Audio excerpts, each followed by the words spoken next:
Hey everybody, PCOcast here, back with more XCOM 2. So as you can see, we have one more day for Resistance Communications, a couple more days for the debris to be cleared out there, 8 for that, and we've got an empty spot here, pardon me, where I wanted to put an AWC, but I don't think we actually have the tech to do that, and I'm not actually 100% sure what I need to do that.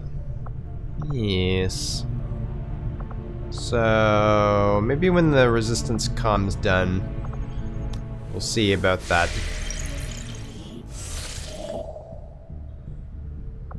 What we got? Supplies.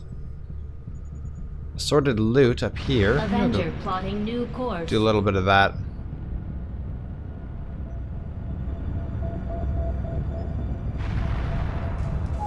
Oh. Oh my.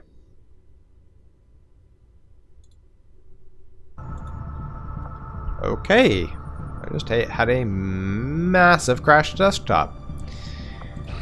Right, so we're doing that. Likely prove crucial to our ongoing efforts, Commander. All right, codename Cypher. New facility available. Resistance comm. New tech. Research available. Resistance radio. Resistance contacts available.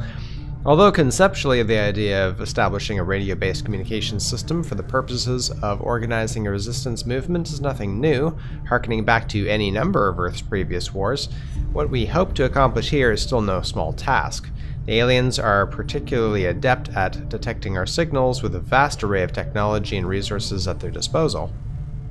However, working in close collaboration with Chief Engineer Shen, I've begun to salvage some of the aliens' own communications equipment from within the Avenger itself. From studying the surviving log files, we have discovered an astonishing number of simultaneous communications being distributed through their network at any given time. This has proven to be the key to our proposed solution. With so much traffic flowing through the alien network, it should be relatively easy for us to disguise our own transmissions among theirs.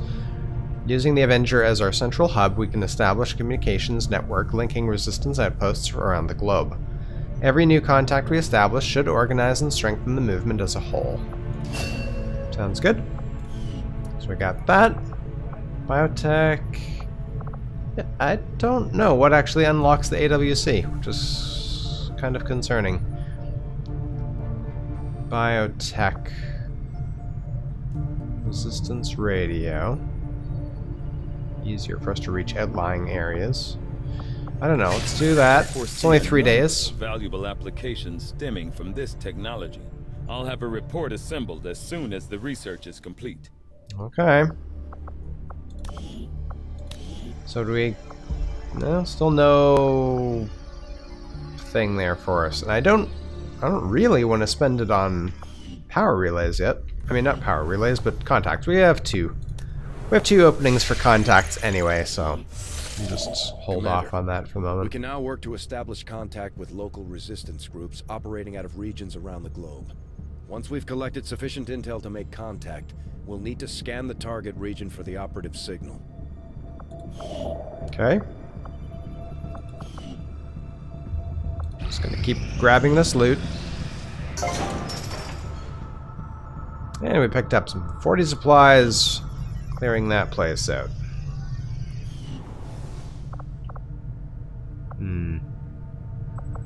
Yeah. Okay, so... Well, we'll leave it like that. Oops. Oh, God.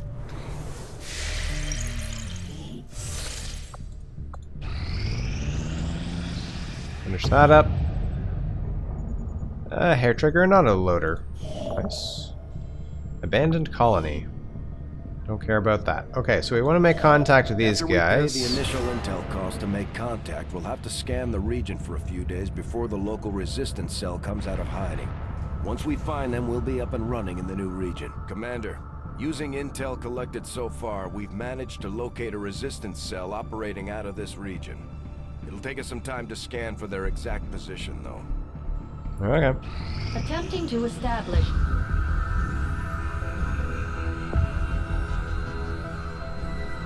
Much of my own research based upon this simple design. If only I had known. Ah, Commander, excellent timing. There's been some progress. I've managed to break down several key components of the chip implanted into your skull. My analysis reveals that its primary function was that of a conduit, passing a vast amount of data directly to your cerebral cortex. With the primary connection severed, much of that data is lost. Several fragments do remain, however, ghosts, if you will. Observe. Tactical combat simulations, war games.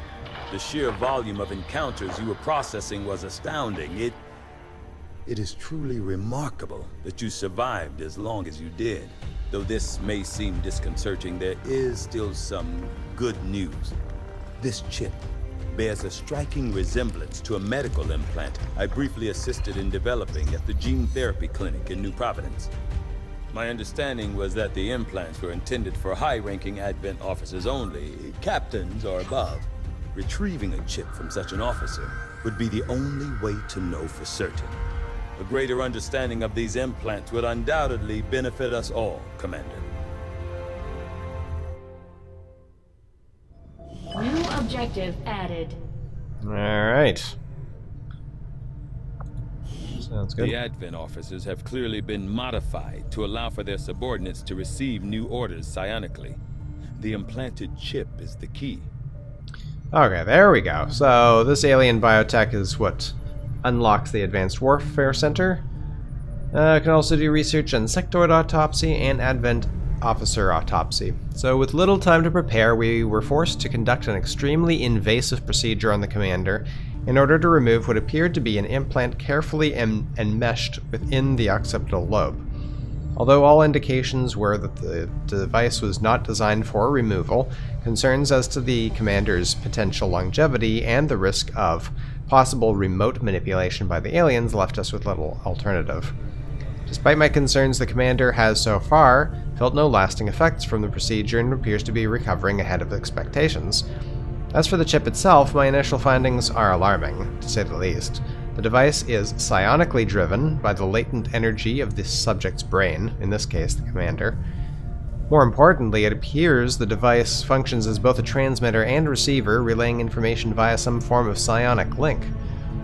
Even after removal, we had to shield the device to contain the residual psionic fields surrounding the implant itself for fear of what it might be capable of. If my current theory is correct, the commander may have played a more important role in Advent's operations than we could have possibly imagined. Interesting. Okay, well, to do that, I guess we'll just The Advent officers continue with appear to be this. similar, if not physically the same as the common Advent trooper in terms of power and agility. However, field reports indicate a more developed mental acuity, as the officers do provide tactical directives to the subordinate Advent forces. Oh, yeah, there's blood all over the camera. I must admit, having successfully completed the operation necessary to remove the commander's implant, I am intrigued by the possibility of examining another subject for comparative analysis. Since the officer in question will likely have expired long before arrival here, I may rely on a faster, more invasive approach to removing the chip this time around. Okay, well, let's build the war center.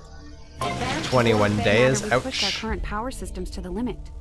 We don't have any capacity to spare, which means we can't expand our facilities further. That's okay, for the time being. Unfortunately, I can only have the one per... Oh, okay, 11 days. That's not fantastic, but it's better than nothing, I guess. Okie dokie, so... Still trying to make contact with these guys.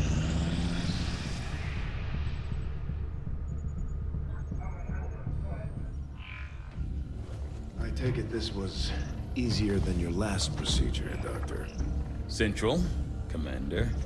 Yes, I find the process to be far less disconcerting when the subject has already expired. The results, however, it's best you see for yourself. My autopsy of the Advent captain has confirmed the existence of an implant, similar in design to the unit I extracted from the commander. But there are differences. What kind of differences? The data you see is being pulled directly from this Advent captain's implant. The sequence here is essentially you, Commander. Or at least the tactical information they were processing through your mind. As you can see, the data is nearly identical. They were using you against us. Yes, however, the Advent data shows signs of decay. Removing the commander from their network has likely caused significant damage. Network? Yes, what we're seeing here is a psionic network. These implants are capable of receiving and transmitting information, a great deal of information, somehow encoded in a stream of psionic energy. My working theory? Advent uses this network to augment the tactical readiness of its troops, as well as disseminate orders from its central command. Observe.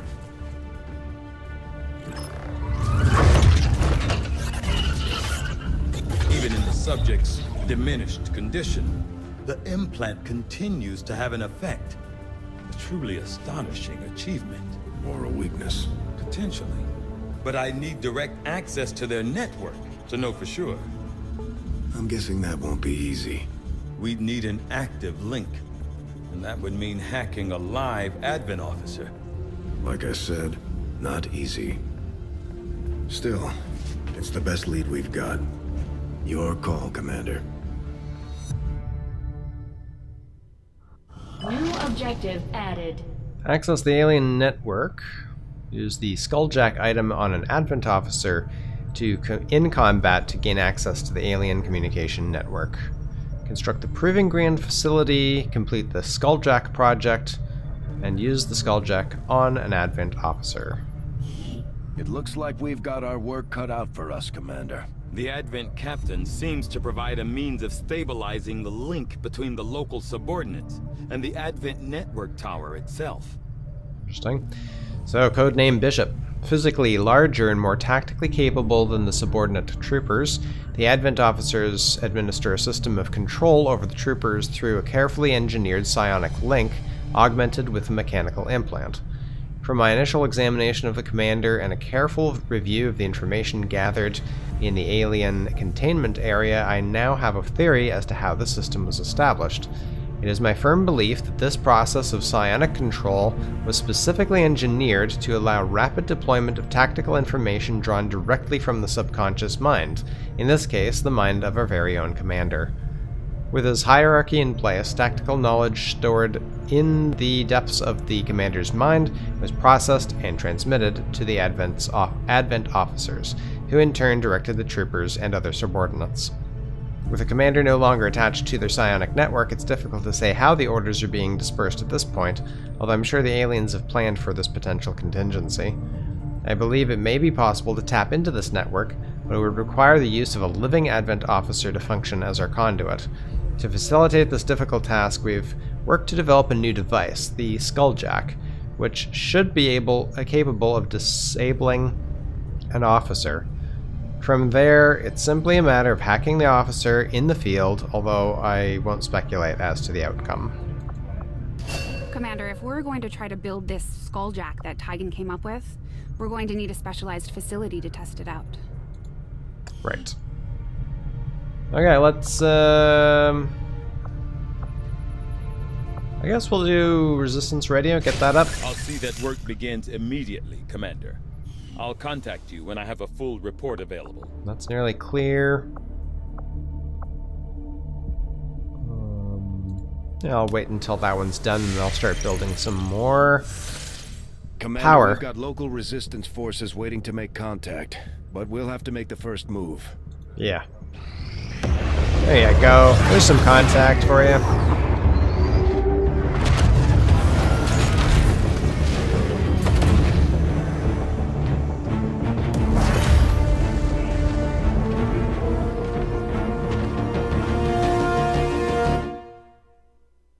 New objective added. Complete the Advent Black Site mission. Commander, we've established contact with the local resistance and we're ready to move on the alien black site on your order. Advent's been keeping this facility a closely guarded secret. We should make sure our troops are ready for a tough fight before we send them out there. I'm keeping tabs on all our operations, Commander. Our people are standing by for your orders. Alright, you know what? We're gonna do the Black Site mission in the next episode. So thank you very much for watching, and we'll see you in that one.